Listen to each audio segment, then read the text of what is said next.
वर्तमान देखंतु सुभद्रा योजना को नहीं तीनोटी नुआ अपडेट आसी देखंतु जो माने सुभद्रा योजना अधीन रेगुलारली टंका पाउचंती सेमाने मध्य ए अपडेट टी जानिबा पई पड़िबो।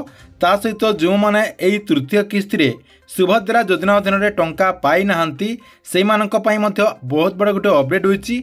या सहित जो माने नुआ आवेदन करबा पई चाहुचंती तांको पई मध्य इन्फॉर्मेशन रहिची जहा कि सेमाने केबे नुआ आवेदन करि परिबे केमिति आवेदन करें से नहीं पूरा इनफॉरमेशन जहाँकि आपण को मुझे वीडियो माध्यम जनईदेवी जहाँकि आपने वीडियोटी शेष पर्यंत देखीदेला से नहीं पूरा डिटेल जानीपारे से वीडियोटी बिना स्किप करके शेष पर्यंत देखंतु। ता पूर्व वीडियो को गोटे लाइक कर दिंतु एवं जो मैंने चैनल को एजाएं सब्सक्राइब करना चैनल को सब्सक्राइब कर दिंतु। प्रथम अपडेट टी कौन रही देखंतु। प्रथम अपडेट टी जानापी हेले सुभद्रा योजनार जो पोर्टाल रही अर्थात सुभद्रा योजनार जो वेबसाइट रही से वेबसाइट टी ओपन करदे। देखंतु मुझे ओपन कर देछि आपने सेमिति ओपन करदे। देखंतु सुभद्रा योजनार जो वेबसाइट रही से वेबसाइट टी आपने आसीगला आपड़ ये कौन करेंगे देखंतु आपको मु मार्क करके देखे दूची आपने कौन करेंगे ये आपंकर देखंतु दुईटा जहाँकि ऑप्शन शो करती आपंकर अधिकारी लॉगिन रही एवं ये देखंतु आपंकर आवेदन स्थिति रही आवेदन स्थिति रे आपण क्लिक करदे। देखंतु जो माने टंका पाइचंती से मानकु मध्य ए कामटी करबा पई पड़िबो। या सहित जो माने टंका पाई नांती से मानकु मध्य ए कामटी करबा पई पड़िबो। देखंतु एठी आपण क्लिक करदेला परे आपनकर जो आधार कार्ड नंबर रही आधार कार्ड नंबर देदेबे देदेला परे ए जो आपनकर बॉक्स रही बॉक्स रे आपण क्लिक करदेबे क्लिक करके लॉगिन रे आपण क्लिक करदे। लॉगिन कलापर देखंतु आपनकर जो रजिस्टर मोबाइल नंबर रही जो नंबर रे आपने ई कियासी करचंती से मोबाइल नंबर को गोटे ओटीपी जीव से ओटीपी देदेला परे आपनकर सामने जहाँकि आउ गोटे पेज ओपन हो। देखंतु मु से सब करिकी आगो को नहीं जाउची ओटीपीटा देदेला परे देखंतु आपनकर सामने एमती गोटे पेज जहाँकि ओपन होपर आपनकर डिटेल रही टिके तल को नहीं आसला परे एठी देखंतु आपनकर सबु किस्तीर जहाँकि आपनकर डिटेल आसी जाइछि। देखंतु आपनकर प्रथम किस्तीर टंका आपने केते तारिख रे पाइचंती एवं क्यों बैंक रे पाइचंती एवं क्यों बैंक अकाउंट रे टंकाटी जाइछि से नै जहाँकि आपनकर एठी अपडेट होइछि। 2 नंबर किस्तीर टंका केते तारिख रे मिलिछि क्यों बैंक रे पाइचंती क्यों अकाउंट रे जाइछि सेटा मते आपनकर एठी अपडेट होइछि। 3 नंबर किस्तीर टंका केते तारिख रे पाइचंती एवं क्यों बैंक रे जाइछि एवं क्यों अकाउंट रे आप माने पाइचंती से नै जहाँकि अपडेट रही अर्थात सरकार तरफ सुभद्रा योजनार जो वेबसाइट रही से वेबसाइट को अपडेट करा जाइछि।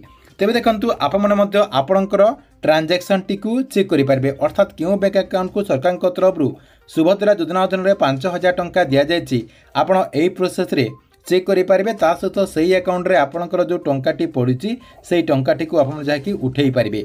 तेज देखंतु एटा आपणकर प्रथम अपडेट थिला जहाँकि आपणकर जो माने टंका पाइचंती से माने एटा मध्य चेक करि पारिबे एवं जो माने टंका पाई नांती चेक करिकि से माने मध्य जानि पारिबे। एटा आपणकर प्रथम अपडेट। 2 नंबर देखंतु जो माने टंका पाई नांती जो मानकु सरकार तरफ टंका दिया जाय नाही सेमानकु काहेकि बाद दिया जायछि से सब जहाँकि आप माने जानि पारिबे।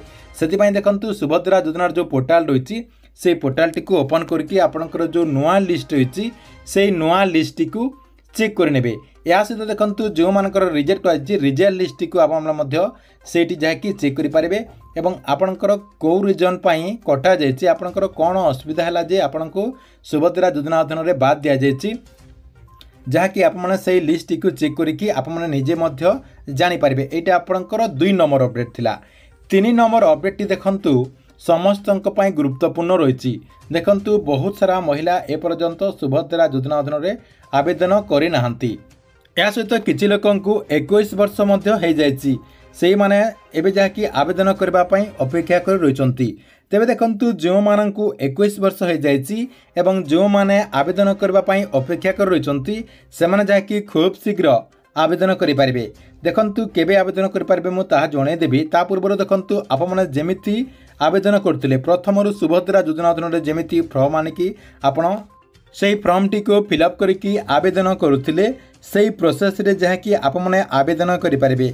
फॉर्म टी आपणकर अंगनवाड़ी दीदी पाखे पाइपारे किंबा आपणकर जो सीएससी रही सीएससी माध्यम आप फॉर्म टी पाइपारे एवं से फॉर्म टी को ठीक से आपण फिलअप करके सीएससी माध्यम मागणार आवेदन करें। आपणकर आधार कार्ड ता सहित सुभद्रा योजनार जो फर्मटी को आपने फिलअप करेंगे से फर्मटी को फिलअप करके ई केआसी करके अर्थात आपंकर बायोमेट्रिक प्रोसेस रे ई केआसी करा जिवो ई केआसी करके आपण माने जहाँकि आवेदन करेंगे तेबे केबे ठारू आवेदन करेंगे एबे तो देखंतु सुभद्रा योजनार जो पोर्टाल रही से पोर्टाल टी को अपडेट करा जायछि आपनकर स्टेटस टी को चेक कला परे स्टेटस रो सब विवरण जणा पड़ुछि जो मानकर रिजल्ट हो जायछि सेही मानकर लिस्ट मते आसी जायछि जो माने एथरो टंका पाइचंती तांकरी मते लिस्ट आसी जायछि कहबाक गले सुभद्रा योजनार जो पोर्टाल रही से पोर्टाल टी को संपूर्ण भावे अपडेट करा जायछि खूब शीघ्र आपण माने जहाँकि आवेदन करेंगे केबे आवेदन करेंगे आपणकर 1 तारिख रु आपण माने आवेदन करेंगे बोली सूचना रही